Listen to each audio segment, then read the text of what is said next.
மகாராஷ்டிர மாநில சட்டமன்ற தேர்தலில் தங்களை நிரூபிக்க வேண்டும் என்று ஒவ்வொரு கட்சியும் போட்டி போட்டுக்கொண்டு களத்தில் நிற்கின்றன.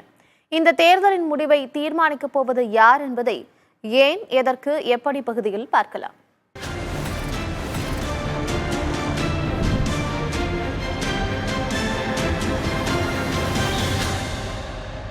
மகாராஷ்டிரா சட்டமன்றத்தை பொறுத்த வரைக்கும் 288 தொகுதிகள் இந்த முறை ஒரே கட்டமாக தேர்தல் நடக்குது. மொத்தம் 4136 வேட்பாளர்கள் களத்தில் இருக்கிறாங்க. பெண்களை பொறுத்த வரைக்கும் 363 பெண் வேட்பாளர்கள் போட்டி போடுகிறார்கள். பல கூட்டணிகள் இருந்தாலும் 2 கூட்டணிகளுக்கு இடையில தான் முக்கியமான தேர்தலாக இது பார்க்கப்படுகிறது. ஒன்று பாஜக தலைமையிலான மகா யுதி கூட்டணி, இன்னொன்று காங்கிரஸ் தலைமையிலான மகா விகாஸ் அகாதி கூட்டணி. பாஜக தலைமையிலான மகாயுதி கூட்டணியில தேசியவாத காங்கிரஸ் இருக்கிறாங்க, சிவசேனா இருக்கிறாங்க. காங்கிரஸ் தலைமையிலான மகா விகாஸ் அகாதியில சிவசேனாவுடைய உத்தவ் தாக்கரே பிரிவு இருக்கு, தேசியவாத காங்கிரஸ் கட்சியுடைய சரத்பவார் பிரிவு இருக்கிறாங்க. முக்கியமான பேசுபொருள் இந்த தேர்தலை பொறுத்த வரைக்கும் என்னென்ன அப்படின்னு நம்ம பார்த்தோம்னா, மராத்தாவுடைய இடஒதுக்கீடு, இலவச அறிவிப்புகள், பெண்களுக்கான உரிமை தொகை, வேலைவாய்ப்பு பிரச்சனைகள், இதெல்லாம் முக்கிய பேசுபொருளாக இருந்தாலும் கூட ஓட்டிங் பேட்டர்ன் இந்த முறை இந்த தேர்தலை பொறுத்த வரைக்கும் எப்படி இருக்கும் அப்படிங்கிறதா முக்கியமான ஒரு பொருள். மகாராஷ்டிராவில் பிராந்திய அளவில் எந்தெந்த கட்சிகளுக்கு எவ்வளவு வாக்குகள் இருக்கு அப்படிங்கிறத பார்க்கலாம். மகாராஷ்டிராவில் கொங்கன், மரத்வாடா, மும்பை தானே, விதர்பா, வடக்கு மற்றும் மேற்கு, இப்படி 5 பிராந்தியங்களாக மகாராஷ்டிராவை பிரிக்கிறாங்க.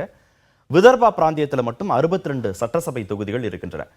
இந்த பகுதியில் பெறக்கூடிய வெற்றிங்கிறதா தேர்தல் வெற்றியை முடிவு செய்யுங்கிறதுனால கட்சிகள் ரொம்ப முக்கியத்துவம் கொடுக்குறாங்க இந்த விதர்பா பகுதிக்கு. விதர்பா பகுதியை பொறுத்த வரைக்கும் 2014 பிறகு பாஜகவோட கைதான் ஓங்கியிருக்கு. 2014 சட்டமன்ற தேர்தலில் பாஜக தனித்து போட்டியிட்டு விதர்பா பகுதியில் 39% வாக்குகள் வாங்குறாங்க. 44 இடங்கள்ல வெற்றி பெறுகிறார்கள். காங்கிரஸுக்கு 10 இடம் கிடைக்குது. ஒருங்கிணைந்த சிவசேனாவுக்கு 4 இடங்கள், தேசியவாத காங்கிரஸுக்கு 1 இடம் மட்டும்தான் கிடைக்குது. 2019 ஒருங்கிணைந்த சிவசேனாவோடு பாஜக கூட்டணி வைக்கிறாங்க. ஆனா அப்ப அவங்களுக்கு பின்னடைவு தான். இந்த தேர்தலில் பாஜக கூட்டணி 33 இடங்கள்ல ஜெயிக்கிறாங்க. காங்கிரஸ், தேசியவாத காங்கிரஸ் கூட்டணி 21 இடங்களை கைப்பற்றுறாங்க. ஆனா இந்த நிலை 2024 நாடாளுமன்ற தேர்தலில் கொஞ்சம் கொஞ்சமா மாற தொடங்குது. இந்த தேர்தலில் மகாயுதி கூட்டணி 41% வாக்குகளை பெற்று 19 சட்டமன்ற தொகுதிகளை ஜெயிக்கிறாங்க. அதே நேரம் காங்கிரஸ் தலைமையிலான மகா விகாஸ் கூட்டணி 45% வாக்குகளை பெற்று 42 தொகுதிகளில் முன்னிலை பெறுகிறார்கள்.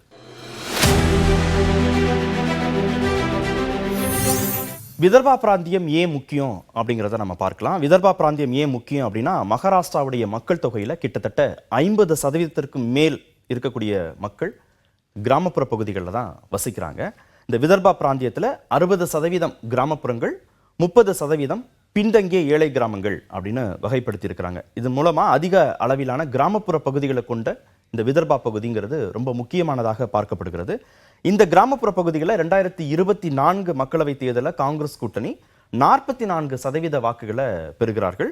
இதனால விதர்பா பகுதியை இந்த தேர்தலுடைய முக்கிய தீர்மானிக்கக்கூடிய சக்தியாக இந்த கட்சிகள் பார்க்கிறாங்க. ஆனா நகர்ப்புற பகுதிகள் அப்படின்னு எடுத்துட்டோம்னா பாஜகவோட கை சற்று ஓங்கி இருக்கு காங்கிரஸ் கூட்டணியை விட.